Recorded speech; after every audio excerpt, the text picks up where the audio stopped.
정부가 집값을 안 잡는 게 아니라 못 팔게 하는 겁니다. 왜냐하면 보유세를 올려서 세금을 걷어야 하거든요. 그러려면 집을 가진 사람들이 집을 팔면 안 됩니다. 그리고 그 집의 가격은 비싸야 되겠죠. 그래야 보유세를 많이 거둘 수 있으니까요. 현 정부를 참여정부 시즌2라고 한다면 참여정부가 하려고 했던 못했던 것들을 하려고 하겠죠. 참여정부는 집권 내내 낮은 지지율과 조중동으로 대표되는 언론의 흠집내기에 시달렸습니다. 그리고 탄핵 정국이 끝나고 치러진 지방선거에서 참패를 했죠. 그래서 정책 추진 동력이 상실되어 버렸습니다. 2007년이면 끝나는 시한부 정책이라는 판단이 시장의 인식이었기 때문에 어떤 정책을 내놔도 약발이 먹히지 않았습니다. 그리고 대통령이 부동산 정책이 실패했다고 이야기를 했죠. 이런 실수를 반복하지 않기 위해서 이번 정부는 처음부터 단단히 각오를 하고 나온 것 같아요. 일괄되고 강력하게 밀어붙이고 있습니다. 이런 강력한 정책의 속내를 들여다보면 결국은 증세인데요. 그 중에서 핵심은 보유세입니다. 집을 소유하고 있으면 계속 내야 하는 세금이죠. 취등록세와 양도세는 사고 파는 행위를 할 때만 과세되는 세금이죠. 평생 한 번 사고 팔 수도 있고 여러 번 사고 팔 수도 있겠죠. 하지만 보유세는 가지고 있는 사람은 평생 내야 하는 세금입니다. 그런데 그 집이 비싸다면 종합부동산세까지 함께 내야 합니다. 그러니까 집이 비싸져서 종합부동산세 대상이 많아지면 세금이 더 많이 거치겠죠. 덩달아 재산세도 많이 거칩니다. 이전에는 지방에 종합부동산세 대상이 되는 고가주택이 많지 않았습니다. 그런데 지금은 다르죠. 제가 살고 있는 울산만 하더라도 1년 사이에 상위급지 아파트 가격이 상당히 많이 올랐습니다. 그런데 제 생각에는 이 아파트들의 가격은 더 오를 걸로 보입니다. 공급은 없고 수요는 많기 때문이죠.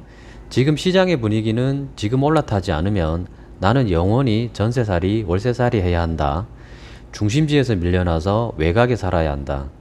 지금 갈아타지 않으면 내 삶의 레벨이 구축 썩다리 아파트와 동급이 되어버리는 세상이기 때문에 저금리 유동성 시장에서 연끌을 통한 풀베팅에 들어간 상황입니다. 그러니까 개천이 따뜻해지기를 기다리는 것이 아니라 개천을 탈출하기 위해서 몸부림을 치고 있는 거죠. 정부가 시장 상황이 이런 방향으로 흘러갈 것이라는 것을 모르고 하지는 않는다고 봅니다. 4억 5천에 분양받아서 들어간 집이 지금은 7억, 8억 합니다. 그런데 이 집들은 더 오를 겁니다. 청약 당첨은 힘들고 대출은 점점 막히고 상위급지의 공급은 없기 때문에 지금이라도 저기로 가야 한다는 실수요자들이 움직이고 있기 때문이죠. 내 삶의 레벨 더 나아가서 내 아이의 레벨이 낮아지면 안 되기 때문입니다. 그런데 상위급지로 간 사람들에게도 문제가 생겼습니다. 문제가 뭐냐면 팔 수가 없다는 겁니다. 왜 팔 수가 없냐면 팔고 갈 데가 없습니다. 왜냐면 중심지에는 공급이 없기 때문에 내가 여기를 팔고 갈 만한 데가 없어요. 팔고 외곽으로 나가거나 썩다리 아파트로 갈 사람은 아무도 없습니다. 강남에 30억 하는 30평대 아파트를 팔고 경기도에 5억 아파트 5채 사서 월세 받고 본인도 5억 아파트에 살 사람은 아무도 없습니다. 그리고 팔 수 없는 이유가 한 가지 더 있습니다. 내가 살고 있는 상위급지 아파트를 살 사람이 없습니다.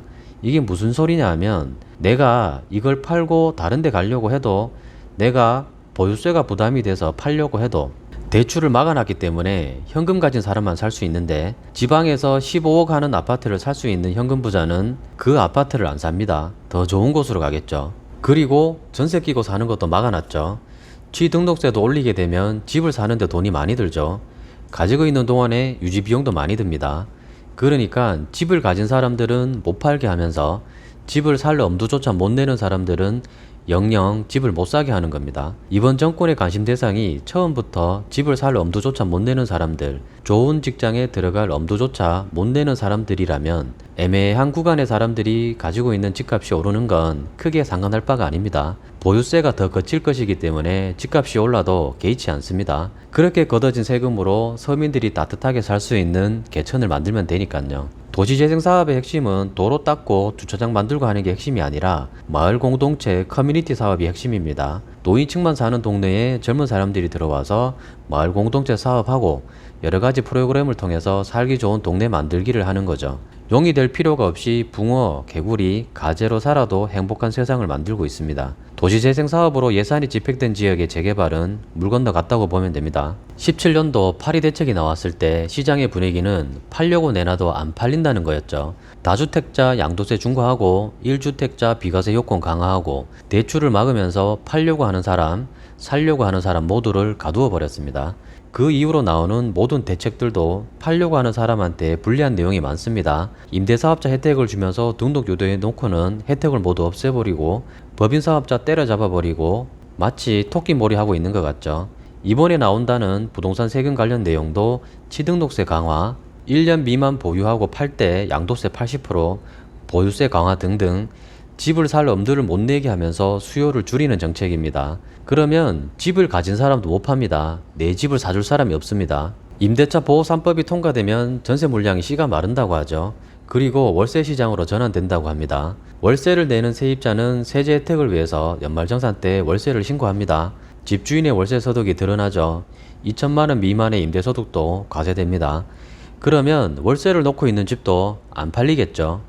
안 팔리면 내가 계속 세금을 내야 하죠. 현금 흐름이 발생되지 않는 주택을 갖고 있는 사람은 근로소득으로 세금을 내야 합니다. 그 집이 비싸다면 종부세를 내야 합니다. 재산세는 점점 더 올라가고 종부세의 공제 혜택은 축소되고 세율은 올라가고 있습니다. 소득이 없는 노인이어도 국가주택이 있다면 건보료도 내야 하죠. 무주택자는 집 가진 사람에게 근로소득의 대부분을 월세로 내야 하고 집을 가진 사람도 근로소득의 대부분을 세금으로 내야 합니다. 이게 핵심인데 자꾸 집값을 안 잡는다, 투기와의 전쟁이다, 다주택자는 적폐라고 이야기하는 건 어그로 끌기 위해서 만든 썸네일과 영상의 내용이 다른 유튜브 영상 같은 거죠.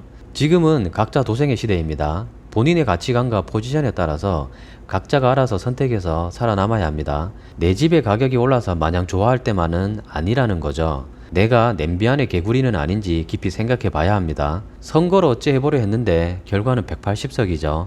이번 정부는 선거 참패로 추진 동력을 잃은 참여정부와는 반대의 길을 가게 됩니다. 정책을 점점 더 강하게 밀어붙일 것입니다. 그러면 다음 선거가 있는데 결과는 지켜봐야 되겠죠.